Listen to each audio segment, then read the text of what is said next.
Hello, Kimberly. Welcome to GRA 420 in a virtual way.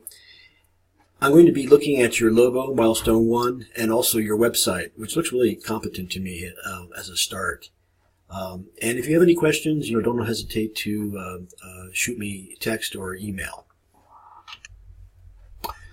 Kim, these are both three competent sketches. I think my immediate preference is probably a combination of these two, where you have the KH with this inline or outlined KH, and then maybe your name spelled out below it. These almost make like faces. I wouldn't push it in that direction too much, but there's something kind of animated about them. I like this these parts of the stems of the characters that circle around. Makes a nice kind of cartouche or monogram. And the K is perfectly legible, even though it's been reversed. You could reflect that perhaps in the type. But don't do anything that doesn't have significance or meaning for you. It's probably not enough to say, oh, I like this color or I like that typeface. Do a little bit of research on anything that you use, whether it's a typeface or an image. Make sure, too, that if you do use an image, although you haven't, that it's public domain or that you own it or that's your own work. This, I think, is the least success. It's nice to contrast the script against this italic, sans serif, bold, condensed. And they do go well together. Think about how your logo would look in black and white. If you can make it successful in black and white, chances are that when you apply color to it, it will be as equally good looking. And that's why I think I'm sort of drawn to this simpler solution too. It's a really nice combination. Perhaps if the weight of these hairlines matched the weight of the hairlines in the text, or perhaps break it up. Repetition is one of the design elements. I'm sure you'll remember.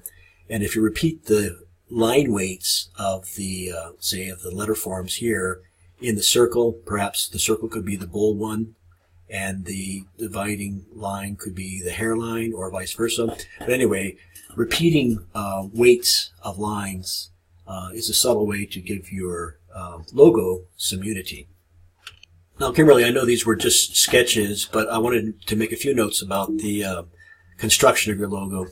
When I opened up your PDF in Illustrator, which is what I'm assuming that you did it in, it becomes clear that I'm missing some of your fonts. And so the script font and that condensed italic sans serif aren't showing up here.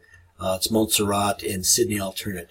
You need to convert everything to vector, and I can show you how to do that. So where I do have your font, which seems to be like this one, simply select the type, go up under type, you can't see that here, create outlines, and what that does is it will convert it to vectors.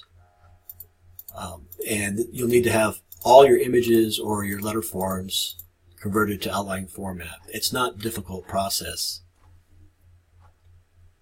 but it's really important for logos to be in vector file format. Kimberly, here's your website, your beginnings, and I can easily see any one of those logos, floating up here against this nice coral background. It looks like you've considered palette already. I think that having a consistent color run through your website, and through all your identity suite, is a good idea. Typography too. Think about using the same typefaces, if possible, on your website as you do in your logo and elsewhere in your collateral. Looks like you'll have, maybe you could put another link up here, temporary, for this class, where you showcase your branding suite. And you've got social media contacts down here. Let me take a look at your digital resume. Was that an easy assignment? Because it looks like you have already worked on one.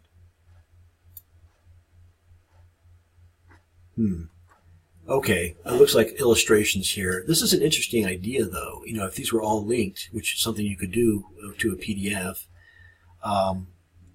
you might be able to highlight certain skills, and you could be a very visual resume. So even though these may just be placeholders, consider structuring a digital resume based on one of your illustrations. In this case, I think things that you like.